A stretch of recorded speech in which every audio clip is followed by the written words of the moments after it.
एक राजकुमारी जिसके पास दुनिया के सारे सुख थे, लेकिन उसने अपनी ही आंखों पर आजीवन अंधकार की पट्टी बांध ली।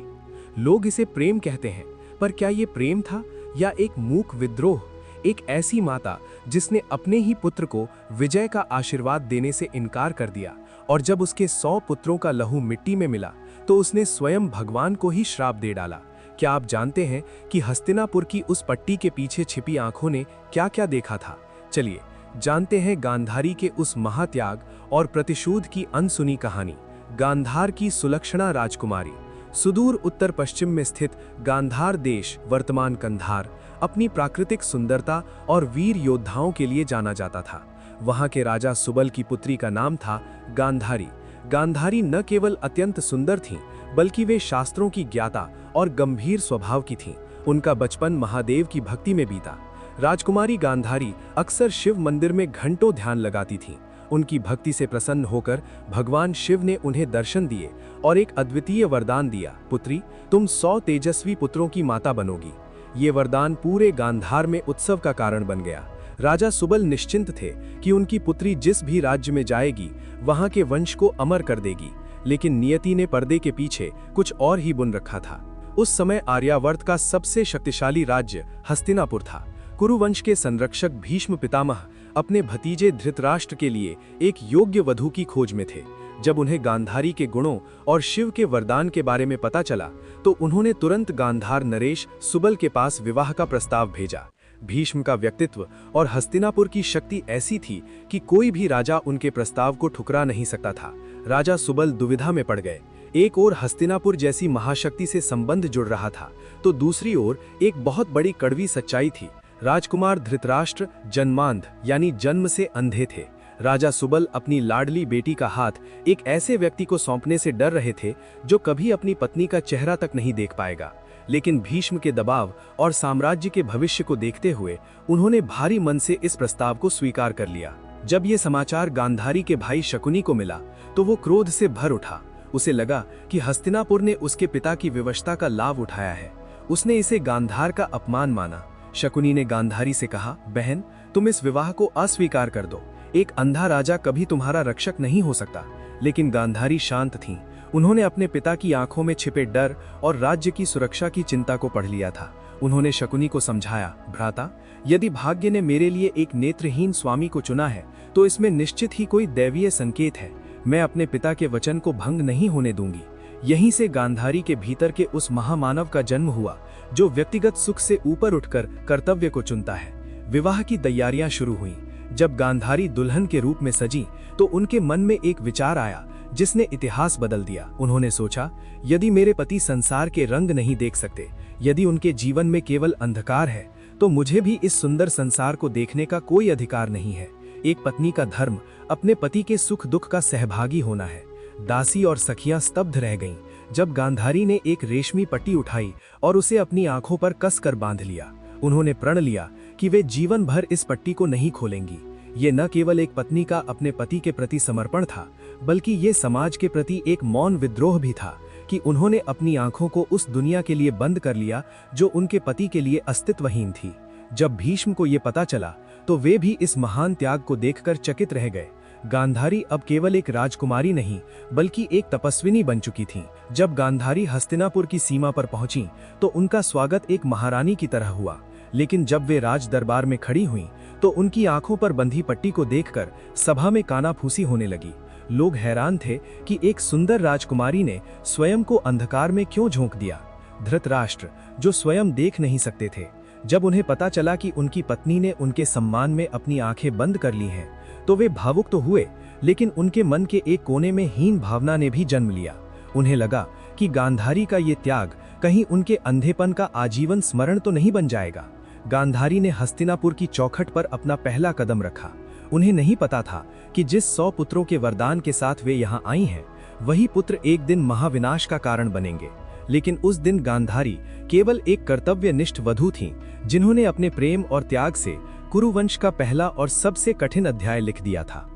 हस्तिनापुर के राजमहल में गांधारी का आगमन एक उत्सव की तरह था, लेकिन उनके लिए ये एक नितांत अंधकारमय संसार की शुरुआत थी। अपनी आंखों पर पट्टी बांधने के कारण गांधारी को महल के हर कोने, हर सीढ़ी और हर द्वार का अनुमान अपनी इंद्रियों से लगाना पड़ता था। धृतराष्ट्र, जो स्वयं देख नहीं सकते थे, अपनी पत्नी के इस त्याग से अभिभूत तो थे, लेकिन उनके मन में एक अज्ञात भय भी था। गांधारी ने हस्तिनापुर की परंपराओं को बहुत जल्दी अपना लिया। उन्होंने महल की राजनीति और सुख सुविधाओं के बीच भी अपनी सादगी और पति सेवा को सर्वोपरि रखा। उनके जीवन का एकमात्र लक्ष्य अब अपने पति की आंखें बनना था, भले ही उन्होंने अपनी आंखों पर पट्टी बांध रखी थी। वे धृतराष्ट्र की परछाई बनकर उनके हर निर्णय में साथ देने लगीं। इसी बीच पांडु का विवाह कुंती और माद्री से हुआ। हस्तिनापुर के सिंहासन के उत्तराधिकार को लेकर चर्चाएं तेज होने लगी। धृतराष्ट्र बड़े भाई थे, लेकिन उनके अंधेपन के कारण पांडु को राजा बनाया गया था। गांधारी के मन में कभी सत्ता का लोभ नहीं था, लेकिन धृतराष्ट्र के भीतर एक टीस थी। वे चाहते थे कि उनका ज्येष्ठ पुत्र ही भविष्य में हस्तिनापुर का सम्राट बने। गांधारी और कुंती के बीच एक अनकहा सा रिश्ता था, सम्मान और प्रतिस्पर्धा का मिश्रण। दोनों ही रानियां कुरुवंश के भविष्य को अपनी कोख में पालने का स्वप्न देख रही थीं। गांधारी को भगवान शिव का वरदान प्राप्त था कि वे 100 पुत्रों की माता बनेंगी, इसलिए उन्हें विश्वास था कि कुल का विस्तार उन्हीं से होगा। विवाह के कुछ समय बाद गांधारी गर्भवती हुईं। पूरे हस्तिनापुर में हर्ष की लहर दौड़ गई। धृतराष्ट्र अत्यंत प्रसन्न थे, क्योंकि उन्हें लगा कि उनका पुत्र ही ज्येष्ठ होगा और राज्य का न्याय संगत उत्तराधिकारी बनेगा। लेकिन नियति को कुछ और ही मंजूर था।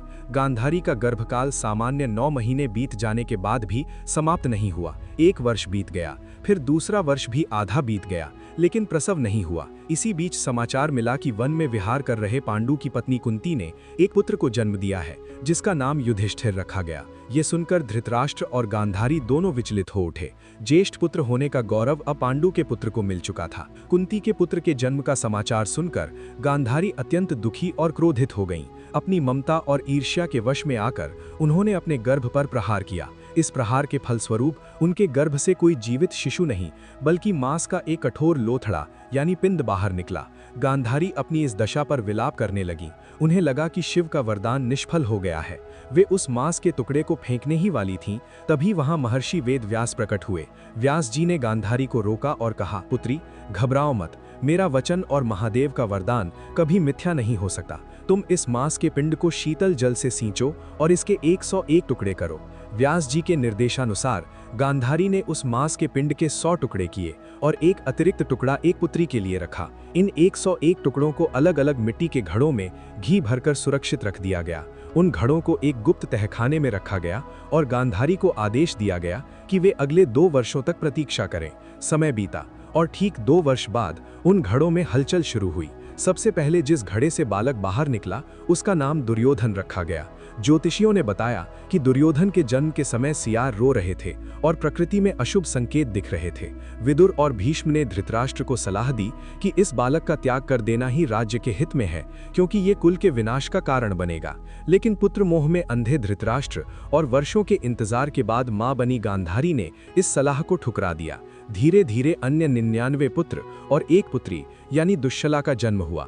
गांधारी का आंगन 100 पुत्रों की किलकारियों से भर गया, लेकिन उनके मन के किसी कोने में ये डर बैठ गया कि क्या ये बालक धर्म के मार्ग पर चलेंगे। जहां गांधारी अपने 100 पुत्रों को अपने सामने तो नहीं देख सकती थीं, लेकिन उनके स्पर्श से उनकी ममता तृप्त हो रही थी। उन्हें ये आभास नहीं था कि जिन घड़ों से इन बालकों का जन्म हुआ है, वे भविष्य के कुरुक्षेत्र युद्ध के विनाशकारी बीज है। हस्तिनापुर के राजमहल में अब एक साथ 100 पुत्रों और एक पुत्री की किलकारियां गूंज रही थीं। गांधारी के लिए ये समय अत्यंत व्यस्तता और गौरव का था। एक मां के रूप में वे अपने बच्चों को देख तो नहीं सकती थीं, लेकिन उनकी आवाज़ों और उनकी आहटों से वे उनकी पहचान कर लेती थीं। गांधारी ने अपने बच्चों के पालन पोषण में कोई कमी नहीं छोड़ी, परंतु उनके सामने सबसे बड़ी चुनौती थी अनुशासन। 100 बालकों का एक साथ पालन करना और उन्हें समान संस्कार देना किसी भी माता के लिए कठिन कार्य था। चूंकि गांधारी ने स्वयं अपनी आंखों पर पट्टी बांध रखी थी, वे अपने पुत्रों की उन सूक्ष्म चेष्टाओं और शरारतों को देख पाने में असमर्थ थीं, जो भविष्य के विनाश के बीज बो रही थीं।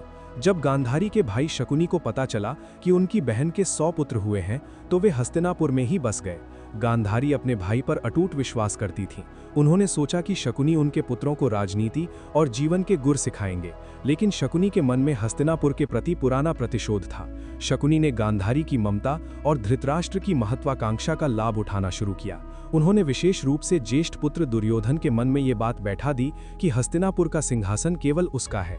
गांधारी अक्सर शकुनी को टोकती थीं, भ्राता, बच्चों के मन में द्वेष न भरें, लेकिन शकुनी अपनी चतुर बातों से बहन को शांत कर देते थे। गांधारी की पट्टी ने उन्हें न केवल बाहरी दुनिया से बल्कि अपने पुत्रों के बिगड़ते चरित्र को देख पाने से भी वंचित कर दिया था। कुछ वर्षों बाद राजा पांडु की मृत्यु का शोकपूर्ण समाचार आया। कुंती अपने 5 पुत्रों युधिष्ठिर, भीम, अर्जुन, नकुल और सहदेव के साथ हस्तिनापुर लौट आईं। हस्तिनापुर के नागरिकों ने पांडवों का भव्य स्वागत किया, क्योंकि वे पांडु के पुत्र थे और युधिष्ठिर उम्र में दुर्योधन से बड़े थे। यहीं से गांधारी के जीवन का सबसे कठिन दौर शुरू हुआ। महल में अब 2 गुट बन गए थे, कौरव और पांडव। पांडव अत्यंत गुणी, बलशाली और आज्ञाकारी थे, जबकि कौरव अपनी संख्या के बल पर अभिमानी हो रहे थे। गांधारी देखती थीं कि उनके पुत्र पांडवों से घृणा करते हैं। उन्होंने कई बार दुर्योधन को समझाने का प्रयास किया, पुत्र, पांडव तुम्हारे भाई हैं, शत्रु नहीं। लेकिन दुर्योधन अपनी मां की बात अनसुनी कर देता था। राजमहल में गांधारी और कुंती के बीच एक औपचारिक मर्यादा बनी रही, लेकिन उनके पुत्रों के बीच की प्रतिस्पर्धा ने दोनों माताओं के बीच एक दीवार खड़ी कर दी थी। कुंती अपने पुत्रों की सुरक्षा को लेकर चिंतित रहती थीं, जबकि गांधारी अपने पुत्रों के अधर्म को रोकने में स्वयं को असहाय महसूस करती थीं।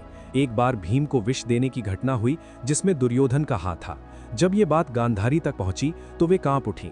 उन्होंने धृतराष्ट्र से दुर्योधन को दंडित करने का आग्रह किया, लेकिन धृतराष्ट्र का पुत्र मोह इतना गहरा था कि उन्होंने आंखें मूंद लीं। गांधारी को एहसास हुआ कि उनके पति न केवल शारीरिक रूप से अंधे हैं, बल्कि मोह के कारण विवेकहीन भी हो चुके हैं। दुर्योधन और शकुनी की साजिशें बढ़ती गईं, जिसका चरम बिंदु था लाक्षागृह का षड्यंत्र।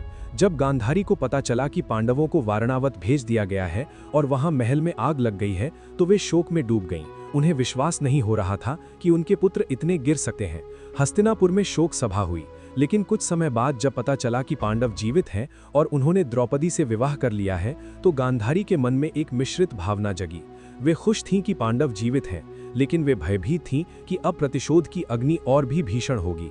उन्होंने धृतराष्ट्र से कहा, स्वामी, अधर्म की नींव पर खड़ा महल कभी सुरक्षित नहीं रहता, अपने पुत्र को रोकिए।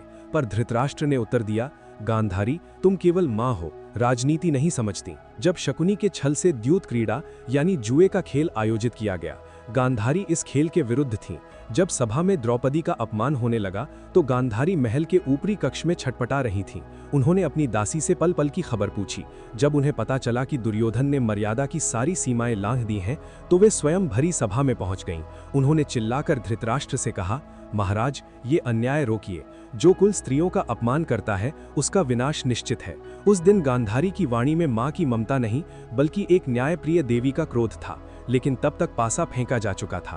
पांडवों को 13 वर्ष का वनवास दे दिया गया, जहां गांधारी अकेले अंधेरे में बैठी अपनी नियति पर रो रही हैं। उन्हें आभास हो गया है कि उनके 100 पुत्र अब विनाश के मार्ग पर चल पड़े हैं, जहां से वापसी का कोई रास्ता नहीं है। उन्होंने अपनी आंखों पर पट्टी बांधी थी पति के सम्मान में, लेकिन अब वो पट्टी उनके पुत्रों के पापों की गवाह बन गई थी। 13 वर्षों का वनवास और अज्ञातवास समाप्त कर जब पांडव वापस लौटे, तो हस्तिनापुर के आकाश में युद्ध के बादल मंडराने लगे थे। गांधारी का अंतर्मन कांप रहा था। उन्होंने अपनी दासी से सुना कि शांति दूत बनकर स्वयं श्री कृष्ण सभा में आए हैं। गांधारी ने धृतराष्ट्र से एकांत में विनती की, स्वामी, अभी भी समय है। पांडवों को उनका आधा राज्य या केवल 5 गांव देकर इस विनाश को रोक लीजिए। मेरी ममता मुझे डरा रही है। मुझे अपने 100 पुत्रों की मृत्यु की गंध आ रही है। लेकिन धृतराष्ट्र, जो पुत्र मोह के गहरे अंधकार में डूबे थे, चुप रहे। जब दुर्योधन ने श्री कृष्ण को बंदी बनाने का दुस्साहस किया, तो गांधारी स्वयं सभा में पहुंची। उनकी आंखों पर पट्टी थी, लेकिन उनकी आवाज में वज्र जैसी कड़क थी। उन्होंने दुर्योधन को फटकारते हुए कहा, मूर्ख पुत्र, तू जिसे बंदी बनाना चाहता है, वह संपूर्ण ब्रह्मांड का स्वामी है। अहंकार छोड़ और धर्म की शरण में जा। दुर्योधन ने अपनी माता की बात अनसुनी कर दी और सभा से बाहर निकल गया। यहीं से गांधारी को विश्वास हो गया कि अब विनाश को कोई नहीं रोक सकता। कुरुक्षेत्र के मैदान में सेनाएं सज चुकी थीं। युद्ध के प्रथम दिन दुर्योधन अपनी माता गांधारी के पास आशीर्वाद लेने पहुंचा। उसे पूर्ण विश्वास था कि उसकी माता, जिन्होंने दशकों से अपनी आंखों पर पट्टी बांधकर तपस्या की है, उसे विजयी भव का आशीर्वाद देंगी। गांधारी का गला भर आया, लेकिन उनके शब्द इतिहास में अमर हो गए। उन्होंने यह नहीं कहा कि मेरे पुत्र विजयी हों, बल्कि उन्होंने कहा यतो धर्मस्ततो जया, अर्थात जहां धर्म है वहीं विजय है। यह एक माता के लिए सबसे कठिन क्षण था। उन्होंने स्वीकार कर लिया था कि उनके पुत्र अधर्म की ओर हैं और वे सत्य की बलि देकर मिथ्या आशीर्वाद नहीं दे सकती थीं। युद्ध शुरू हुआ। संजय को दिव्य दृष्टि प्राप्त थी और वे महल में बैठकर धृतराष्ट्र और गांधारी को युद्ध का आंखों देखा हाल सुना रहे थे। गांधारी हर दिन अपने पुत्रों के वध का समाचार सुनती। पहले दिन से ही उनके हृदय पर वज्रपात होने लगा। जब भीष्म पितामह गिरे, जब द्रोणाचार्य का वध हुआ और जब एक एक करके उनके पुत्र भीम के हाथों मारे जाने लगे, गांधारी का पत्थर जैसा धीरज टूटने लगा। वे रात भर सो नहीं पाती थीं। आंखों पर पट्टी होने के कारण उनका रुदन और भी भयानक था। वे हवा में अपने पुत्रों की पुकार सुनती थीं। उन्होंने धृतराष्ट्र से कहा, महाराज, हमने क्या पाप किया था जो हमें यह दिन देखना पड़ रहा है? क्या मेरा सतीत्व और मेरी तपस्या मेरे बच्चों की रक्षा नहीं कर सकती? युद्ध के 18वें दिन, जब दुर्योधन के लगभग सभी भाई मारे जा चुके थे, गांधारी की ममता ने धर्म पर विजय प्राप्त करने की कोशिश की। उन्होंने सोचा कि यदि वे अपनी पट्टी खोलकर अपनी आंखों की संचित तपस्या की शक्ति दुर्योधन पर डाल दें, तो उसका शरीर वज्र का हो जाएगा और कोई शस्त्र उसे काट नहीं पाएगा। उन्होंने दुर्योधन को संदेश भेजा, पुत्र, आज गंगा में स्नान कर नग्न अवस्था में मेरे सामने आना। मैं अपनी पट्टी खोलकर तुम्हें देखूंगी, जिससे तुम्हारा शरीर वज्र का हो जाएगा और कोई शस्त्र तुम्हें काट नहीं पाएगा। दुर्योधन अपनी माता की आज्ञा मानकर गंगा स्नान के बाद नग्न होकर महल की ओर बढ़ा, लेकिन मार्ग में श्री कृष्ण मिल गए। कृष्ण ने उपहास करते हुए कहा, दुर्योधन, तुम वयस्क हो चुके हो, क्या अपनी माता के सामने इस अवस्था में जाना शोभा देता है? कम से कम अपनी जांघों पर कुछ पत्ते ही लपेट लो। कृष्ण की माया में आकर दुर्योधन ने अपनी जांघों पर कमरबंद और पत्ते लपेट लिए। जब दुर्योधन गांधारी के कक्ष में पहुंचा, तो गांधारी ने कांपते हाथों से दशकों पुरानी रेशमी पट्टी खोली। जैसे ही उनकी दिव्य दृष्टि दुर्योधन के शरीर पर पड़ी, उनकी आंखों से तेज पुंज निकला, जिसने दुर्योधन के अंगों को पत्थर जैसा कठोर वज्र बना दिया। लेकिन जैसे ही गांधारी की दृष्टि नीचे गई, उन्होंने देखा कि दुर्योधन की जांघों पर कपड़ा या पत्ते थे। गांधारी चीख पड़ी, हाँ पुत्र, तूने यह क्या किया? कृष्ण की माया ने तेरा अंत निश्चित कर दिया। तेरी जांघें कच्ची रह गईं और यही तेरी मृत्यु का कारण बनेंगी। गांधारी ने पुनः अपनी आंखों पर पट्टी बांध ली। वे समझ गईं कि ईश्वर स्वयं उनके पुत्रों के विरुद्ध है, क्योंकि उन्होंने पाप का साथ दिया था। युद्ध के अंतिम दिन जब भीम ने गदा युद्ध में दुर्योधन की उन्हीं कच्ची जांघों पर प्रहार किया, तो दुर्योधन धराशायी हो गया। गांधारी को जब यह समाचार मिला, तो उनकी ममता क्रोध में बदल गई। उन्होंने भीम और कृष्ण को देखने का निर्णय लिया।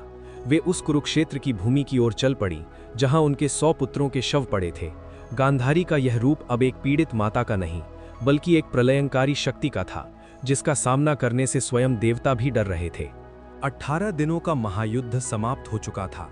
कुरुक्षेत्र की पवित्र भूमि अब शवों, रक्त और गिद्धों के शोर से भर गई थी। हस्तिनापुर के राजमहल से निकलकर गांधारी, धृतराष्ट्र और कुंती के साथ युद्ध भूमि पर पहुंची। अपनी आंखों पर पट्टी बांधे होने के बावजूद गांधारी को अपने पुत्रों के शवों की गंध और उनकी आत्माओं का रुदन स्पष्ट सुनाई दे रहा था। व्यास जी की कृपा से गांधारी को उस क्षण के लिए दिव्य दृष्टि प्राप्त हुई, ताकि वे अपने विनाश को देख सकें। उन्होंने देखा कि उनके 100 तेजस्वी पुत्र, जो कभी स्वर्ण आभूषणों से लदे रहते थे, आज मिट्टी में सने पड़े थे।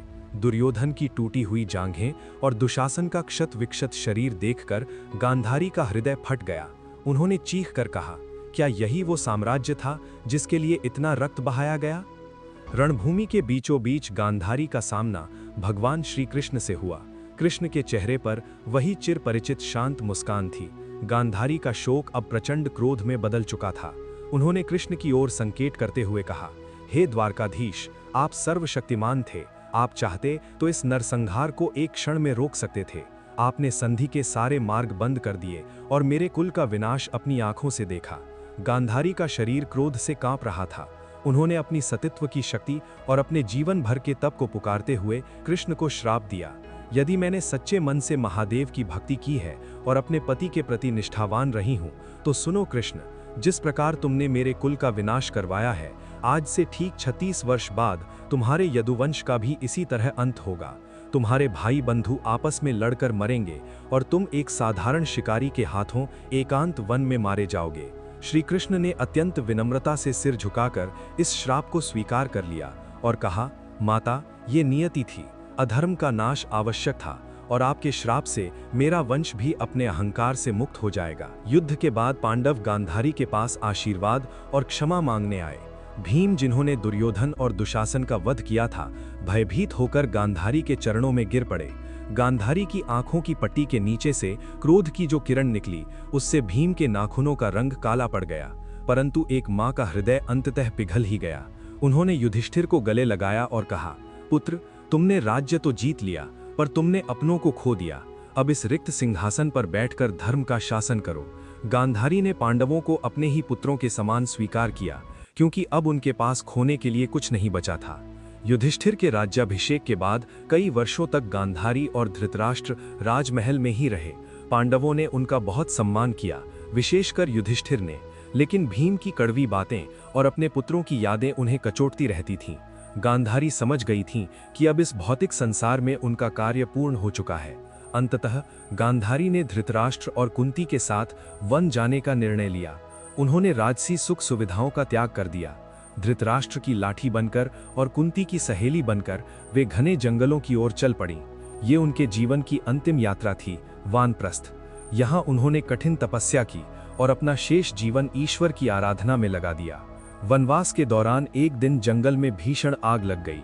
धृतराष्ट्र वृद्ध और अशक्त हो चुके थे। गांधारी और कुंती भी भागने की स्थिति में नहीं थीं। गांधारी ने शांति से कहा, स्वामी, भागने का प्रयास व्यर्थ है। अग्निदेव स्वयं हमें लेने आए हैं। आज हमारे समस्त पापों और दुखों के जलने का समय है। तीनों ने योग साधना की मुद्रा धारण की और ध्यान मग्न हो गए। उसी अग्नि में गांधारी का नश्वर शरीर भस्म हो गया। उनकी आंखों पर जो पट्टी दशकों पहले पति के सम्मान में बंधी थी, वह उस अग्नि में विलीन हो गई। मृत्यु के उस क्षण में गांधारी को उस दिव्य प्रकाश का दर्शन हुआ जिसे उन्होंने स्वेच्छा से त्याग दिया था। गांधारी की कहानी केवल एक दुखियारी मां की कहानी नहीं है, बल्कि ये त्याग, संकल्प और न्याय की मिसाल है। उन्होंने अपने पुत्रों से प्रेम किया, पर कभी उनके अधर्म का समर्थन नहीं किया। उन्होंने यतो धर्मस्ततो जयः कहकर यह सिद्ध कर दिया कि एक मां का कर्तव्य सत्य के प्रति भी होता है। आज भी गांधारी को उनके उस महान त्याग के लिए याद किया जाता है, जहां उन्होंने एक अंधे पति का साथ देने के लिए स्वयं की दृष्टि का बलिदान दे दिया। वे महाभारत की सबसे सशक्त और जटिल महिला पात्रों में से एक हैं। ये यात्रा एक राजकुमारी के स्वप्नों से शुरू होकर एक महारानी के संघर्ष, एक मां के शोक और अंततः एक तपस्विनी की मुक्ति तक पहुंचती है। गांधारी की ये गाथा हमें सिखाती है कि महान त्याग और कठोर सत्य साथ साथ चलते हैं। आंखों पर पट्टी बांधकर भी उन्होंने अधर्म को सबसे स्पष्ट देखा। एक रानी का कर्तव्य, पत्नी का समर्पण और मां की पीड़ा। गांधारी का जीवन आज भी धर्म और मोह के बीच की सबसे बड़ी गवाही है।